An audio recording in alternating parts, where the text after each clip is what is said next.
Today is February 7th, 2026, and we are currently experiencing a major Arctic plunge right now that is causing havoc through southern Ontario all the way down to the southern states like Alabama, Georgia, South Carolina, North Carolina, Tennessee, Kentucky, Virginia, as well as Pennsylvania, New York, all the way up the east coast of the United States. This is a major system. It has brought some major cold temperatures with it. This is a very dangerous system to be outside in. Today we're going to run through the 48-hour forecast with temperature anomalies to see if we're going to be above average or below average. We're going to look at whether precipitation is on the table, as well as our long-range forecasts. And we'll also see if we're going to be reversing that trend of being extremely cold on the eastern half of the United States and warmer on the western half of the United States. So let's dive into it and let's see if anything is going to change anytime soon. This is the current radar that we're looking at right now, and we just had that major Arctic funneling temperature plunge into the deep southeast of the United States. The good news is if you are in Florida, this did not make it your way. But if you were in Ontario, southern Ontario experienced whiteout conditions, blizzard. They had blizzard warnings. The Highway 402 was closed off with multiple accidents, zero visibility, which caused tons and tons of problems for traveling. This system pushed cold air through Ohio, Pennsylvania, New York, Virginia, West Virginia, Kentucky, and all the way up the East Coast as well. And this did plunge down south, like I said, all the way to Georgia. So this has caused those freezing marks to go all the way back down, not to the Gulf Coast this time. It does have some impact on it, on the temperatures down there, but it will not reach freezing point. So this was a very strong system that brought not so much snow, but freezing cold temperatures that we're currently going to experience for the next 48 hours or so. This will last probably until Monday. And if you just look at the current temperatures right now, you do see those colder temperatures from the Hudson Bay, northwestern Ontario region funnel its way down through on southern Ontario all the way down the Ohio Valley, like I said, to Georgia.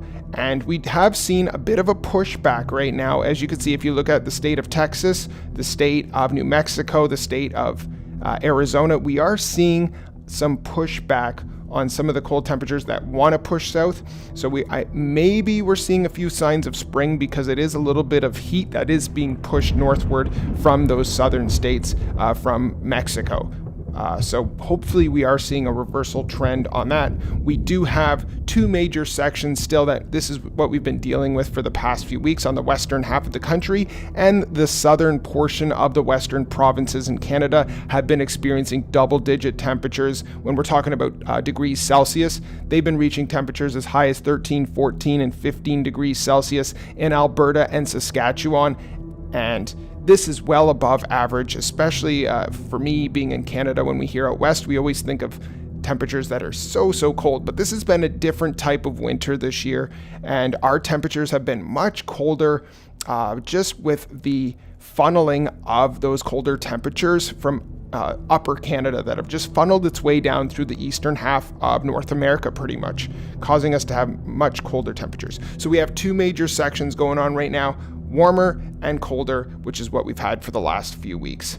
Here are some of those temperatures that have been funneling its way down through southern Ontario. And like I said, this went right into Ohio, West Virginia, Pennsylvania, New York. These are very cold temperatures. These are about 20 to 30 degrees below zero Fahrenheit. So these are very dangerous temperatures to be outside in. Please do not stay outside for long. If you are, bundle up. This is very dangerous. Please find shelter inside. If you need to run out quickly, please do so. But this is a very strong system. And if we just look down in the Carolinas, this is pushing all the way to Georgia. So we are having below 32 degrees Fahrenheit, which is the freezing mark. And this is a very strong system through Arkansas's northern portions of Mississippi, Louisiana, Georgia, and Tennessee. So this is a big system. It will get pushed back up north in the coming days, but for now, that's what we have to deal with. And I just wanted to point out some of the Texas heat that has been pushing north, which they're pushing some temperatures near 80 degrees, which is pretty pretty nice for February weather, and it's early February too. They do have some cool downs at night, but it's like a recurrence of warm heat that just pushes its way north. And that's why we do see in the future trends central United States being above average, because they're getting shots of warm, moist air from Mexico down south all the way up north through states like Oklahoma, Kansas, Nebraska, South Dakota, North Dakota. So they will be above average because of these warm shots from the south. And here's our return to normal, because the Gulf Coast had been way under average. The southern portions of Florida experienced freezing cold temperatures where iguanas were freezing off trees and falling onto the ground. They are returning to normal temperatures, which is nice for them, because even having anything close to a freezing mark and with wind chills on top of it, it is way, way different for them to experience that. So they do have the warm waters surrounding the Gulf Coast, and some of those warmer, moist air pockets are pushing their way north. So it is warming up and things are kind of getting back to normal there. Here's our current temperatures right now, and you could just see some of those colder temperatures from up in North Canada have been funneling their way down right on top of the Great Lakes region, and it's kind of just been blocked in there.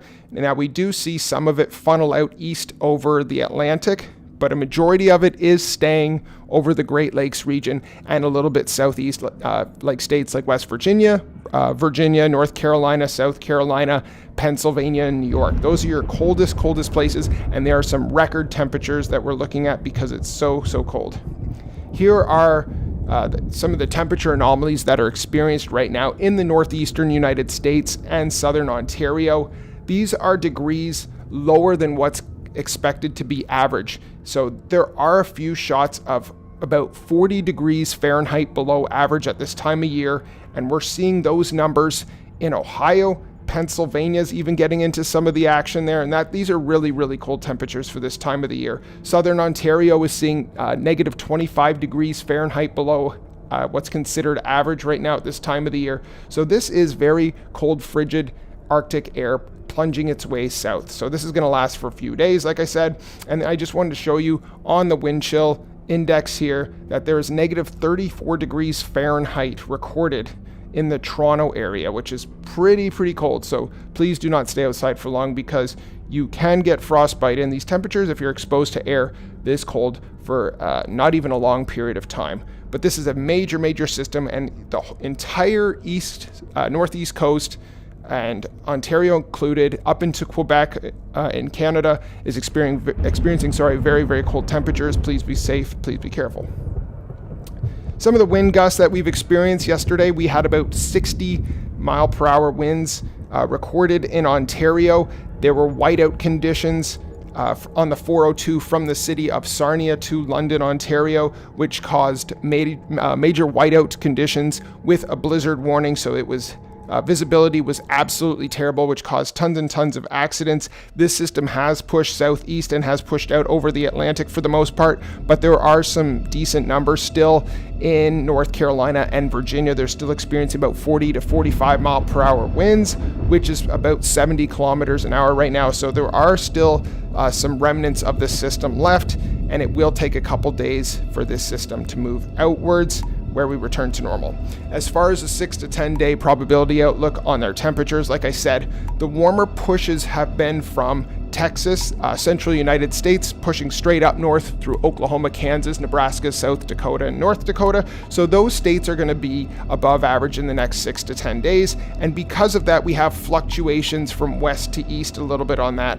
And this is going all the way up to the northeast portion of the United States in about 6 to 10 days. So there is a buffer on when we're actually going to see this, but we have a very strong probability central United States, probably through central Canada as well, that there will be some above average or above seasonal temperatures. And this seems to have that pattern flip that we talked about, the polar vortex reversal, where we have the eastern portion of the United States experiencing above average temperatures. Out west in states such as California, Nevada, Arizona, Oregon, and Washington, you will be experiencing most likely just below average temperatures. But hopefully we can get on the right track out east, because it's been a very long and cold winter.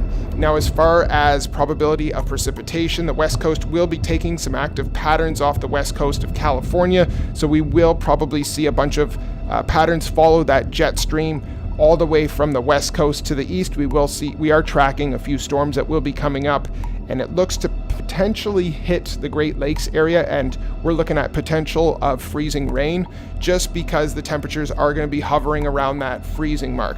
So if you are in any of the green shaded areas, you will probably see a little bit more precipitation in the next week or so to 10 days, but there's a strong probability on that extreme west coast, such as Arizona, Nevada, and California, that you're going to be above average looking at precipitation. And this is about the same thing from 2 weeks from now, so I'm not going to go too much detail into that one. Here's where we're just looking at our long-term radar, where we're tracking a few systems off the west coast. We do see the jet stream try and level off a bit. We do see a push of some of that warmer air from the Pacific Ocean, the South Pacific, up into the United States to push some warmer temperatures up into the northeastern portion of the United States, as well as into southern Ontario. If you did follow this system here, February 16th, we do track something that looks to include rain, freezing rain, and snow on the northern portion of the system heading through southern Ontario. So we're going to track that. Now, this is a little bit out of the way still, about 10 days or so, so it's a little bit too far to say it with full certainty that this is going to happen, but we are just keeping an eye on it right now because freezing rain is the most dangerous of situations when we're looking at storms. And here's the freezing rain we're talking about here. We're just tracking this, and it's about the 16th of February. It looks to be rain on the back end of it, which means you will be over zero if this does come to fruition. So we'll follow that. Like I said, there are a bunch of systems coming off that west coast that might bring periods and periods of rain and possibly snow and freezing rain. So we're going to track that. As far as an active weather pattern coming, we are tracking multiple pushes off that west coast of California, all the way following the jet stream pushing out east to places such as Kansas, Missouri, Illinois, Indiana, Ohio Valley for sure is going to be included in this. Maybe even some of those southern states such as Mississippi, Alabama, and Georgia. I don't think Florida is going to be seeing too much in the way of precipitation on this, but if you are in the Great Lakes region such as Michigan, Wisconsin, Minnesota might even fall into some of this, keep your eye on it. Now, this is the warm-up that we're looking for, and this is over the next few weeks.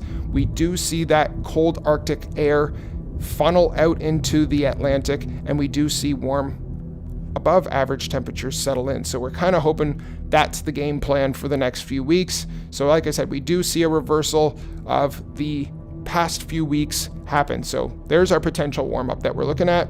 And this is just the funneling south of the cold Arctic air that I'm talking about. It tries to funnel its way down south, and it almost gets blocked by warmer air below it. So we're going to keep an eye on that. We're hoping some of that warmer air can keep blocking some of that cold air. And as we get closer and closer to March, the temperatures should just naturally warm up because we are getting closer to spring. The sun is feeling much stronger now. It's a big sign of spring and better weather to come. And here is just another look at our current temperatures. The cold retreats, we do see it push south. It's like a fluctuation, back and forth. We do see shots from the south that retreats that cold air further and further up north. So we will keep an eye on that. That's about as good as we got for the next few weeks, guys. Hopefully Ontario and those states that are surrounding, such as Michigan, Ohio, Indiana, Pennsylvania, New York, hopefully you can find your way above 0 degrees Celsius or 32 degrees Fahrenheit in the next few weeks. So this is what we're looking at for the next little while. As far as the cold temperatures that we are experiencing goes, I think they're going to stick around for the next little bit. I'm going to say hang tough for about 48 hours, and we should see some of those cold Arctic air masses start to make their way out, and we'll see some warmer weather move in. Thank you for joining me on the Border City Kids forecast channel today. I appreciate you being here. If you've been following my weather forecast daily, please hit the subscribe button because I will be back tomorrow to see if our predictions are accurate, because I want to be as best as I can be at giving you accurate weather. I'm your host, Brian. We'll see you tomorrow. Thanks for joining me. Have a good weekend. We'll see you Sunday.